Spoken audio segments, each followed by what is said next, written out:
안녕하십니까. 오늘도 함께 예배하기 위하여 오신 여러분들을 진심으로 환영합니다. 하나님의 은혜로 함께 하시기를 간절히 바랍니다. 다 같이 묵상 기도로 예배를 시작하겠습니다.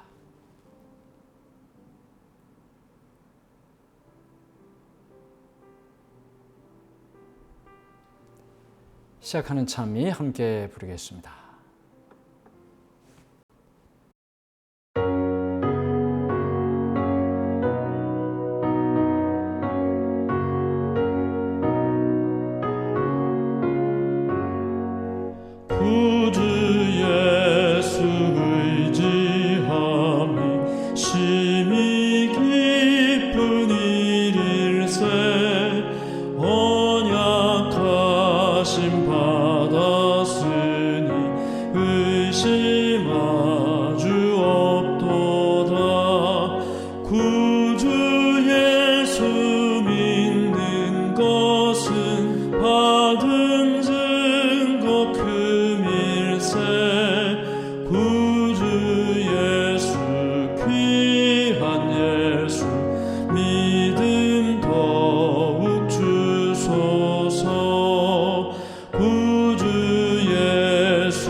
다 같이 기도드리겠습니다.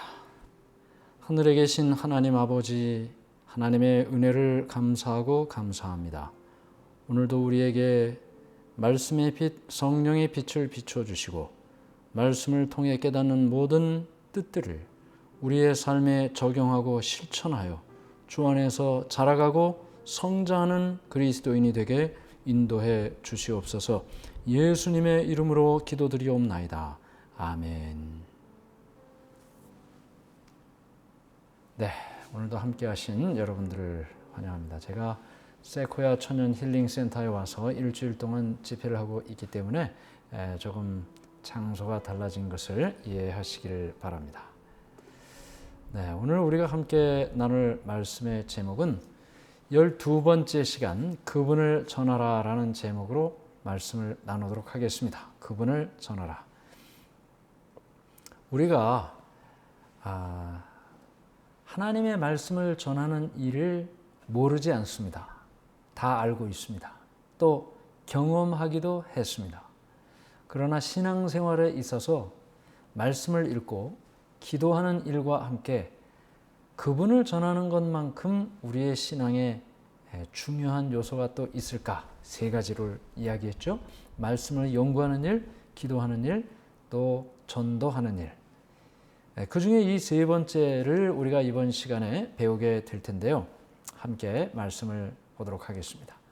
주 여호와께서 학자들의 혀를 내게 주사 나로 곤고한 자를 말로 어떻게 도와줄 줄을 알게 하시고 아침마다 깨우치시되 나의 귀를 깨우치사 학자들같이 알아듣게 하시도다. 우리 교과의 서론 부분에 보면 재미있는 이야기가 있습니다. 목사님이 설교하기 위해서 부지런히 그 아침에 준비해서 차를 타고 가는데 언제나 시간이 없으면 신호도 자꾸 걸립니다. 그렇죠? 차도 많고. 바쁘게 가는데 어떤 차가 앞에 탁 급하게 끼어들었어요. 이 목사님이 창문을 내리고 뭐라고 이야기를 했습니다. 바쁘니까 말이죠. 그리고 허겁지겁 교회에 도착해서 예배를 드리려고 보니까 어떻게 낯익은 사람이 있어요? 가만히 보니까 아까 운전할 때 갑자기 끼어들었던 그 차에 운전했던 사람이에요. 교인의 손님으로 오늘 예배에 같이 참석했다는 것입니다. 참 이럴 때는 정말 곤란하죠.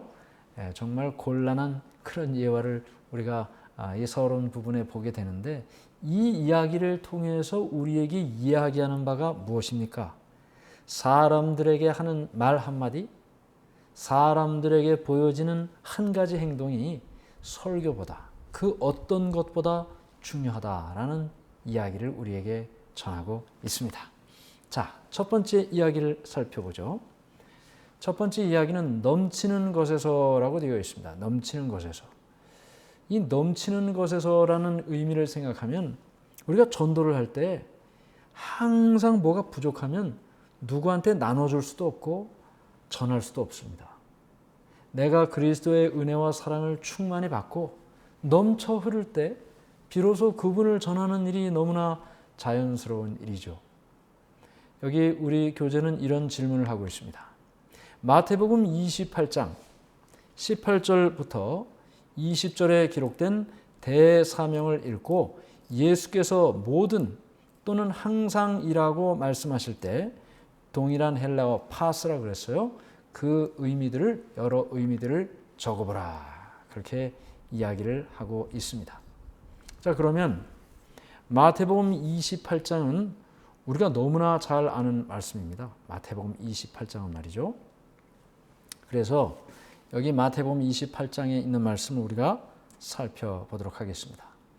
예수께서 나와 말씀하여 이르시되 하늘과 땅의 모든 권세를 내게 주셨으니 그러므로 너희는 가서 모든 민족을 제자로 삼아 아버지와 아들과 성령의 이름으로 침례를 베풀고 내가 너희에게 분부한 모든 것을 가르쳐 지키게 하라. 볼지어다 내가 세상 끝날까지 너희와 항상 함께 있으리라 하시니라. 네, 그랬습니다. 우리가 이 말씀을 살펴보면서 이 질문의 의미를 생각하면 모든 항상이라고 이야기하는 것을 살펴보라 그랬어요. 여기 보니까 하늘과 땅의 모든 권세를 내게 주셨다. 너희는 가서 모든 민족을 제자로 삼아 내가 너희에게 분부한 모든 것을 가르쳐 지키게 하고 너희와 항상 함께 있으리라 하시니라 그랬습니다. 우리는 이 모든 또는 항상이라는 말이 같은 그 단어에서 나온 의미인 것을 보게 되는데요. 예수님의 말씀을 전하는 우리에게 예수님께서 모든 권세를 주셨다고 했습니다. 모든 민족에게 나가라고 했고 주님께서 우리에게 말씀하신 모든 것을 가르쳐 지키게 하라. 항상 너희와 함께 할 것이다. 최상급의 의미를 우리에게 이야기하고 있습니다. 그래서 우리가 복음을 전할 때는 우리와 함께 하시는 주님이 우리를 통해서 가장 최고의 일을 하고 계신다라는 사실을 생각하게 되는 거죠. 계속되는 질문을 보면 사도행전 1장 8절과 4장 13절을 읽어보라. 초기 교회에서 전도는 어떤 모습이었는가? 베드로와 요한은 그들의 증거를 들은 사람들에게 어떤 영향을 미쳤는가? 네. 사도행전 1장 8절의 말씀은 너무나 유명한 말씀이죠. 오직 성령이 너희에게 임하시면 너희가 권능을 받고 예루살렘과 온 유대와 사마리아와 땅 끝까지 이르러 내 증인이 되리라 하시니라. 증인이 된다 그랬죠. 사도행전 4장 20절도 우리가 보고 들은 것을 말하지 아니할 수 없다. 증인은 자신이 목격한 것을 증언하는 사람입니다. 주님을 전하는 사람들은 증인인데 주님이 어떤 사람인지를 목격한 사람이죠. 보고 듣고 경험한 사람들. 적어도 베드로를 비롯한 예수님의 제자들은 목격자였고 증인이었습니다. 그래서 여기 유명한 이 사도행전 1장 8절의 말씀처럼 성령이 우리에게 임하시면 우리가 예수님의 증인이 된다. 제자들과 같은 예수님의 증인이 된다라고 말하고 있습니다. 우리 교회는 이와 같은 말들을 이렇게 정리했습니다. 진정한 증거란 주님께서 우리 삶에서 행하시는 일을 보고 깨달으며 너무 좋으신 그분이 우리를 위해 행하신 일을 경험을 통해 다른 이들과 나누는 것이다. 우리가 전하는 이 증거, 전도, 이 의미는 단순히 인포메이션을 전하는 것 이상을 말하고 있다는 것입니다. 인격체에 대한 이야기를 하는 거죠. 여러분, 우리가 어느 식당에 가서 맛있는 것 한 번만 먹어도 그 식당에 대한 이야기 하지 않습니까? 어디 가서 좋은 일을 경험하면 그 이야기를 자동적으로 하게 되어 있습니다. 우리가 예수님을 경험하면, 그분의 인격을 경험하면 누가 뭐라 하지 않아도 그 예수님을 말하게 되어 있죠. 그것을 우리는 전도라고 부르는 것입니다. 자, 두 번째 이야기는 강요가 아닌 능력으로라고 했습니다. 강요가 아닌 능력으로. 예수님께서 날마다 어떻게 그렇게 많은 사람들을 만나실 수 있었을까요? 어떻게 그렇게 많은 사람들에게 쉬지 않고 하나님의 말씀을 가르칠 수 있었을까요? 위로할 수 있고 전도하고 가르치고 치유하고 어떻게 끊임없는 에너지를 가지고 그렇게 할 수 있었을까요? 물론 새벽마다 기도하셨습니다. 그러나 기도 외에도 예수님께서 사람을 만나셨을 때 그들을 바라보며 느낀 감정이 있었습니다. 여기 마태복음 9장 36절에 이렇게 말씀이 기록됩니다. 무리를 보시고 불쌍히 여기시니 이는 그들이 목자 없는 양과 같이 고생하며 기진함이라. 사람을 만날 때 정말 그 사람을 보고 그냥 분노가 차고 증오심이 막 올라오고 하면 예수님 전하고 싶은 마음이 생기질 않죠. 대표적인 사람이 누굽니까? 요나입니다. 요나. 니느웨에 가서 복음을 전하라는 하나님의 말씀을 듣고 그렇게 하고 싶지 않았어요. 왜냐하면 그 사람들을 미워했거든요. 증오했습니다. 왜냐하면 그 사람들이 동족을 죽이고 이스라엘을 침략했기 때문에 그들에게 가서 복음을 전하면 그들이 틀림없이 살 텐데 그런 일이 있기를 원하지 않았어요. 다 죽기를 원했으니까요. 그런데 사람을 만나 어떤 감정을 갖느냐는 복음을 전하는 일에 있어서 대단히 중요합니다. 적어도 예수님께서는 무리를 보시고 불쌍히 여기셨다. 그들이 목자 없는 양과 같이 고생하며 기진한다. 안쓰러워요. 불쌍해요.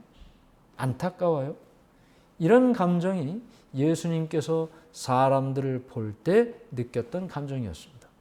우리도 사람들을 볼 때 그런 감정을 느낄 수 있다면 예수님처럼 끊임없이 그들을 위하여 봉사하고 말씀을 전할 동력을 얻을 수 있겠죠. 여기 예레미야 20장 9절에 이렇게 또 말씀이 기록되어 있습니다.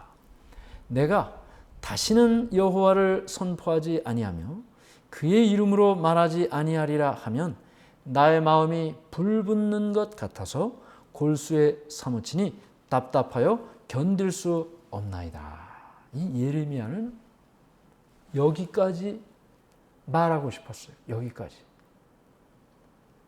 이 사람을 만나다 보면 참 이렇게 말하는 걸 좋아하는 사람들이 있습니다. 근데 그런 사람들은 심지어는 뭐 물 속에 빠져도 물고기하고 얘기한다는 말을 할 정도로 그렇게 사람들을 만나면 정말 여기까지 말할 거리가 꽉 차 있는 거예요. 그런데 예레미야가 그랬습니다. 하나님의 말씀을 전하고자 하는 그 열정이 가득해서 여기까지 찼어요. 입만 열면 하나님에 대하여, 하나님의 사랑에 대하여 이야기하는 거예요. 그런데 그걸 하지 못하면 여기 있는 표현처럼 나의 마음이 불붙는 것 같아서 골수에 사무치니 답답하여 견딜 수가 없다. 우리 모두가 그런 마음이면 참 좋겠습니다. 여기 시대의 소망 487페이지에 사람들에게 그분을 받아들이도록 강요하는 것은 그리스도의 사명과 아무런 관계도 없다. 여러분, 강요로 되는 일이 뭐가 있겠습니까? 여러분 주위에 누군가에게 강요해서 되는 일이 있습니까? 뭐 하는 척은 할 수 있을지 모릅니다. 그러나 진심으로는 하지 않죠. 지속적으로 하지도 않습니다. 그러므로 하나님의 말씀을 전하고 사람들이 하나님을 믿고 예수를 따르는 일을 하게 하는 것은 절대로 강요로 되는 일이 아닙니다. 심지어는 전도하는 것조차도 강요로 되질 않습니다. 아니, 여기 이렇게 차 있어야 그 말을 전하게 되지. 내 안에도 늘 부족한데 누구에게 그것을 전할 수 있겠습니까? 그러므로 내 마음속에 가득 찬 것을 자원하여 전하는 것이 그분을 전하는 것이고 전도다. 그러므로 우리 교재는 이렇게 이야기했습니다. 하나님은 진리를 따르도록 강요하지 않으셨으며 그들의 필요를 채우시고 이후에 따르도록 부르셨다. 복음은 강요가 아닌 우리를 채운 사랑으로 나누는 것이다. 강요가 아닙니다. 뭐 되지도 않습니다. 강요해서. 결국은 그 예수님의 전도 방법처럼 사람들 가운데 섞이고 그들을 돕고 그들의 필요를 채워줌으로 그들로부터 인정을 받은 후에 그 다음에 예수님께서 나를 따르라 말씀하셨습니다. 예수님도 이렇게 하셨는데 우리가 누구에게 강요할 수 있겠습니까? 그러므로 예수님의 전도 방법처럼 강요가 아닌 사랑을 채우며 그들에게 봉사할 때 비로소 하나님의 말씀이 전해진다. 자, 세 번째는 예수님을 전하는 방법이라고 되어 있습니다. 예수님을 전하는 방법. 우리가 누구에게 복음을 전하나? 여러분 주위에 누가 있습니까? 그 사람들은 모두 나에게 하나님께서 복음을 전하라고 주신 복음의 대상들입니다. 누구든지 말이죠. 내가 만나는 모든 사람들이 다 복음의 대상이에요. 그러므로 우리가 주님의 말씀을 전하는 이 일에 가장 가까운 곳에서부터 우리 주위에 있는 사람들에게 실천하는 일이 필요하다. 베드로전서 3장에 읽어보면 이 구절에서 하나님의 말씀은 우리에게 무엇을 말하고 있는가? 뭐 여러 말씀이 있지만 베드로전서 3장 8절 마지막으로 말하노니 너희가 다 마음을 같이하여 동정하며 형제를 사랑하며 불쌍히 여기며 겸손하며. 아까 우리가 살펴본 것처럼 사람에 대하여 어떤 감정을 갖느냐는 그들에게 복음을 전할 수 있느냐 없느냐를 결정짓습니다. 동정하고 사랑하고 불쌍히 여기고 또 겸손하면 복음을 전할 수 있겠죠. 또 계속되는 말씀에 이런 말씀이 있습니다. 베드로전서 3장 15절 너희 마음에 그리스도를 주로 삼아 거룩하게 하고 너희 속에 있는 소망에 관한 이유를 묻는 자에게는 대답할 것을 항상 준비하되 온유와 두려움으로 하고. 모르는 것을 어떻게 이야기할 수 있겠습니까? 왜 우리가 성경을 연구해야 될까요? 왜 우리가 주님과의 개인적인 교제와 관계를 밀접하게 유지해야 될까요? 그것은 누군가 나에게 물을 때 준비된 대답을 할 수 있기 때문입니다. 예전에 제가 저 에티오피아로 청년들을 데리고 미션 트립을 간 적이 있습니다. 그 가운데는 목사님의 아들딸, 장로님의 아들딸, 평생 교회를 나온 청년들이었습니다. 그 청년들이 하는 얘기가 이래요. 자기는 모태신앙으로 태어났고 부모님이 목사님이고 장로님이고 그래서 교회를 처음부터 다녔고 그리고 부모님이 이렇게 신앙을 하시기 때문에 나는 평생 교회를 떠날 일이 없다. 그러므로 나는 굳이 성경을 공부할 필요가 없다. 이렇게 생각을 했다는 거예요. 그런데 미션 트립을 갔더니 거기에 있는 청년들이 질문을 하는 거예요. 왜 토요일에 교회를 가냐?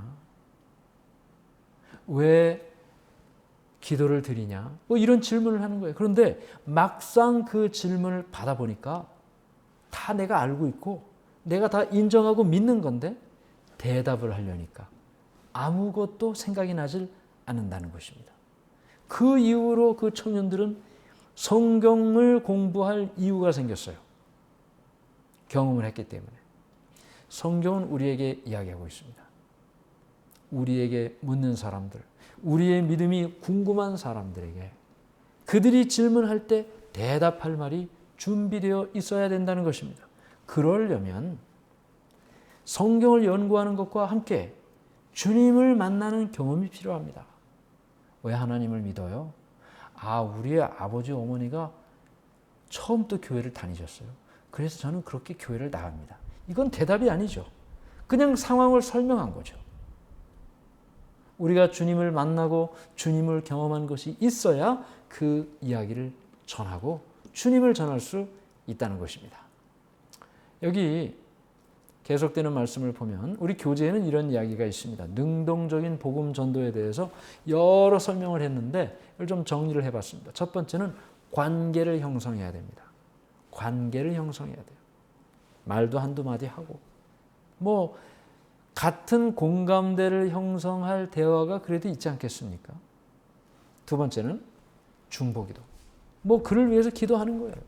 그 사람이 알든지 모르든지 내가 만난 그 사람, 내가 전도 대상자라고 생각하는 그 사람을 위해서 기도하는 거예요. 세 번째는 신앙을 나눕니다. 자신의 신앙의 이야기를 해요.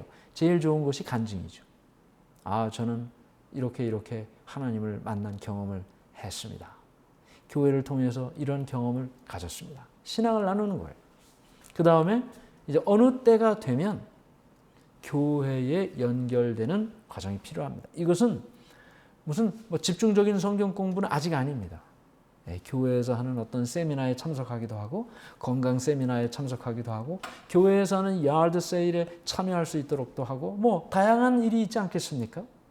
그래서 교회라는 것을 한번 경험하게 하는 것입니다. 그러는 과정에서 이제 이 사람이 무엇이 필요한가? 애기 엄마면 애기도 좀 봐주고 집안일도 좀 도와주고 그렇죠? 이런 필요를 돌보고 어느 때가 되면 내가 하는 신앙에 대한 궁금함이 생깁니다. 그 사람이 말이죠. 그러면 성경의 이야기를 할 수 있겠죠. 왜냐하면 궁금하니까. 그 다음에는 공식적으로 정식으로 성경 공부를 같이 하는 것입니다. 그래서 침례까지 받게 하고 마침내 삶의 증거를 통해 그 사람이 그리스도 안에서 잘 성장할 수 있도록 하는 것이다. 이것이 우리 교재에서 설명하고 있는 능동적인 복음 전도의 과정으로 설명하고 있습니다. 물론 이것이 무슨 1번 다음에 2번, 2번 다음에 3번 꼭 이런 것은 아닙니다. 그러나 사람을 만날 때 우리가 그 사람이 그리스도를 믿고 주님 안에서 신앙을 할 수 있도록 이런 과정이 기본적으로 필요하다. 1번에서 3번으로 갈 수도 있어요. 2번에서 5번으로 갈 수도 있어요. 4번이 2번보다 먼저 올 수도 있어요.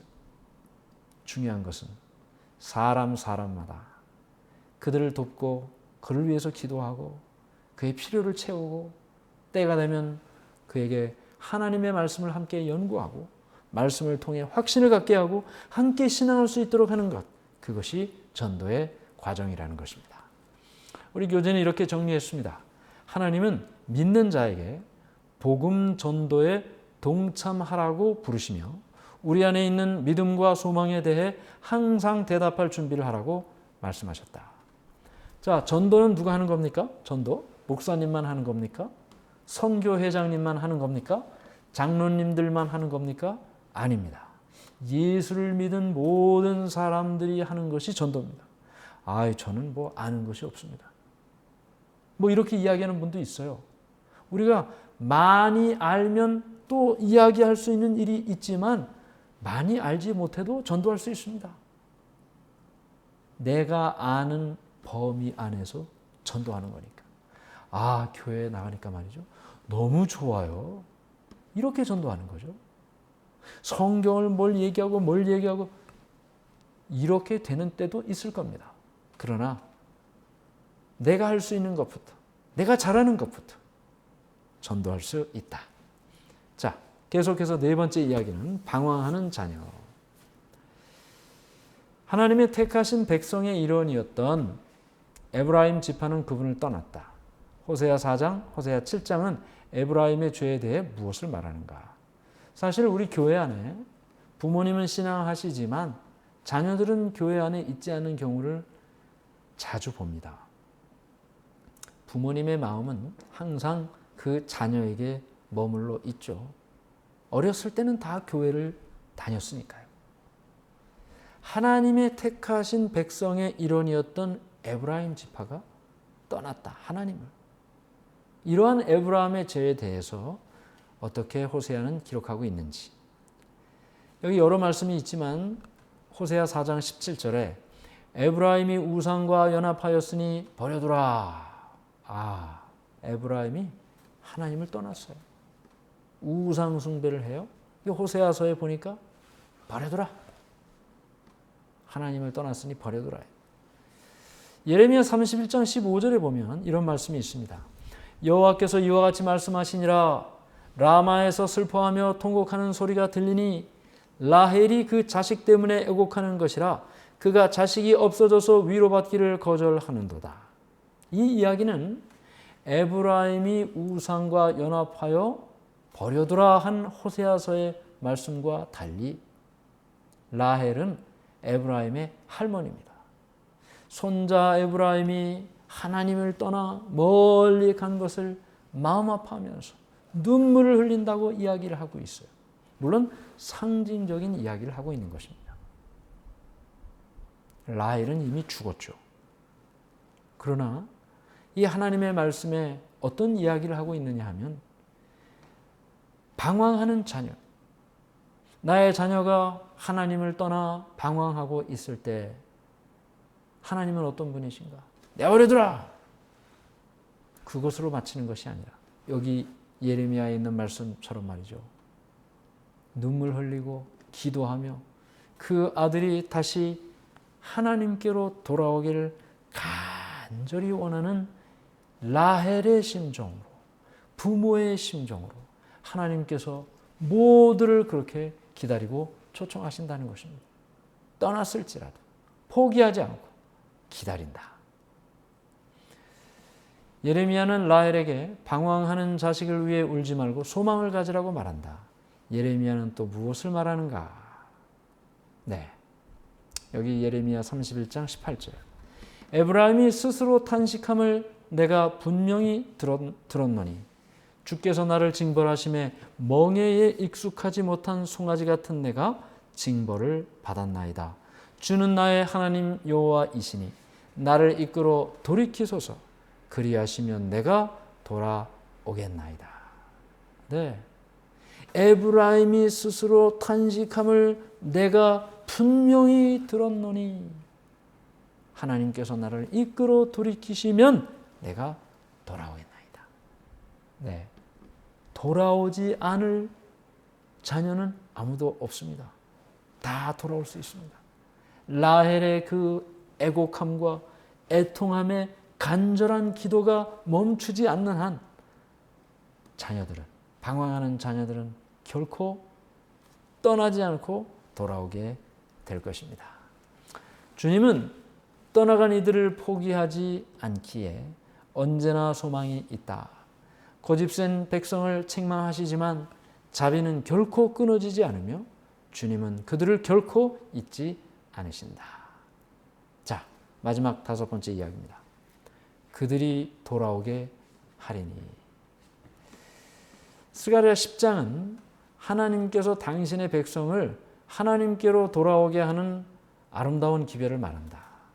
지금 이 장을 천천히 읽고 핵심 기별을 기록해보라.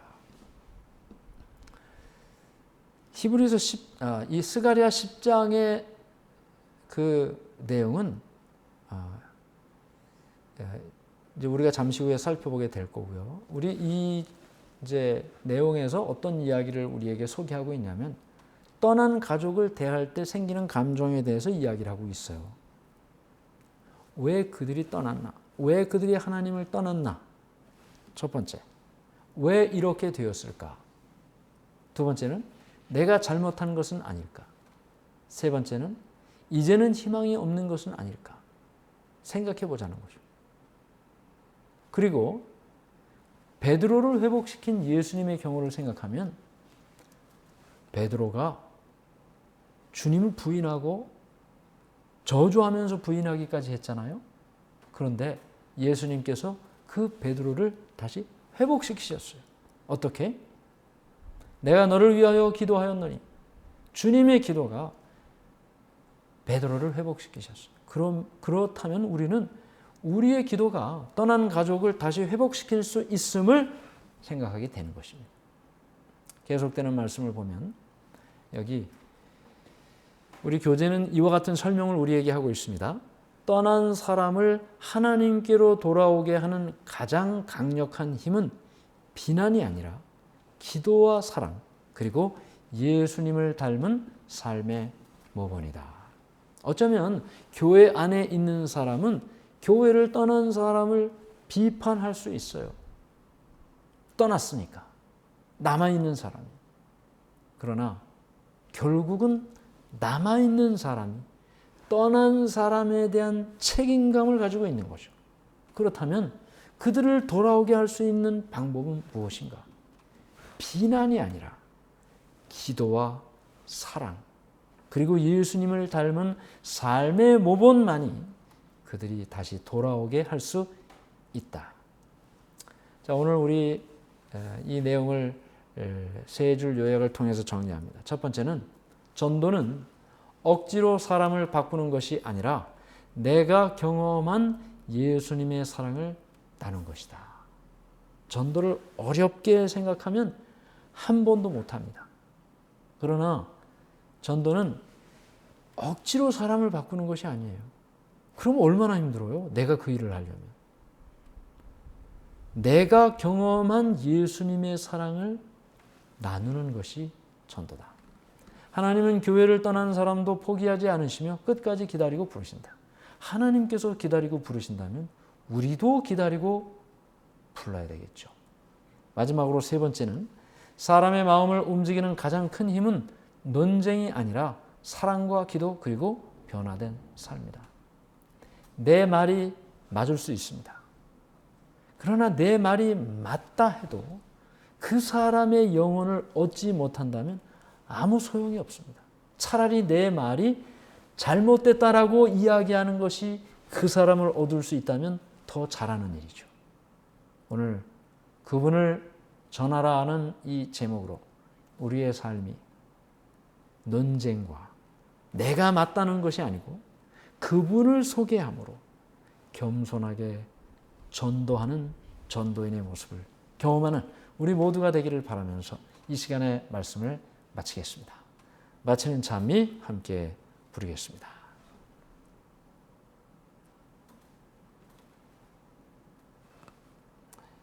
네, 마치는 찬미 함께 부르도록 하겠습니다.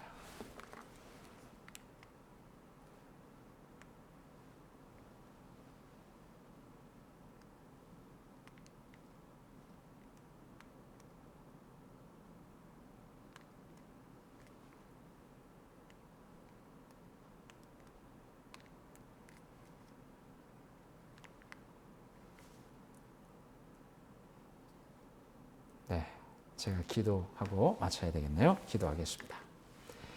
하늘에 계신 하나님 아버지, 하나님의 은혜를 감사합니다. 오늘 우리를 사랑하시고 인도하신 주님의 능력을 인해 감사합니다. 우리가 하나님의 사랑을 경험하고 넘쳐 흘러서 이 사랑을 누군가에게 나누는 참된 전도인이 될 수 있도록 인도해 주시옵소서. 예수님 이름으로 기도드리옵나이다. 아멘. 감사합니다. 한 주일 잘 보내시고, 다음 예배 때 뵙도록 하겠습니다. 감사합니다.